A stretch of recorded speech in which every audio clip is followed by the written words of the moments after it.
Dans cette vidéo, on va voir une autre façon d'améliorer le résultat issu du module d'optimisation topologique en vue d'une impression 3D.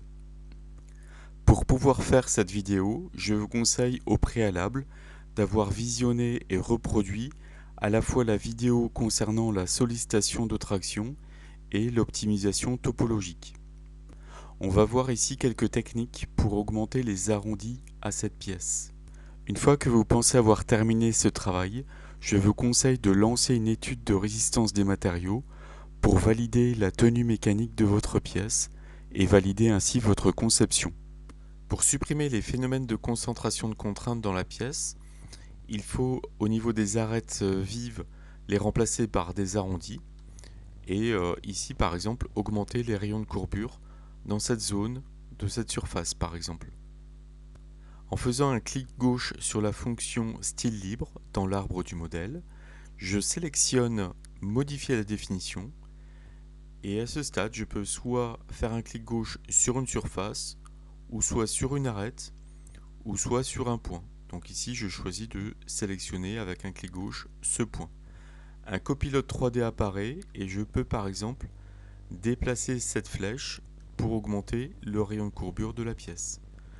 Je sélectionne ce point et je déplace là encore le copilote 3D pour agrandir le rayon de courbure de la pièce. Et je fais valider.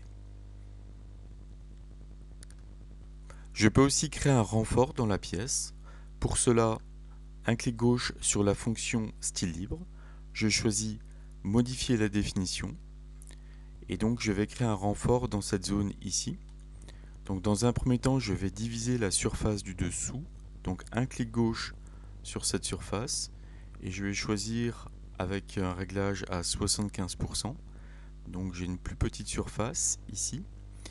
Et avec la touche CTRL enfoncée, je sélectionne la surface de l'autre côté. Et je choisis le bouton connecter. Et ensuite valider. Donc mon renfort apparaît bien. Avec des surfaces courbes assez complexes. Je peux aussi arrondir dans cette zone ici, au niveau de cette arête. Donc un clic gauche sur la fonction style libre, je la modifie et ensuite je peux sélectionner avec un clic gauche l'arête et faire une division d'arête, donc avec 3, un réglage de 3. Ensuite je peux sélectionner avec la touche CTRL ces deux segments là, les déplacer comme ceci.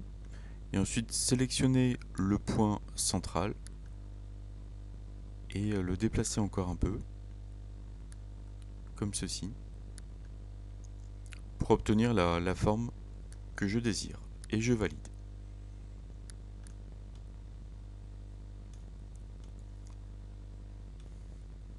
On peut aussi arrondir la pièce en sélectionnant plusieurs arêtes. Donc pour aider à la sélection, tout en bas à droite, on peut sélectionner arête. Puis avec un clic gauche, sélectionner les arêtes que l'on souhaite. Et ensuite je sélectionne le bouton arrondi. Donc à ce stade, soit on peut déplacer la poignée, ou soit mettre une valeur comme 2,5 par exemple. Et je valide. Voilà. Une fois que cette pièce aura été testée avec le module de résistance des matériaux, je peux générer un fichier de type STL en faisant enregistrer une copie et je choisis ici le type STL.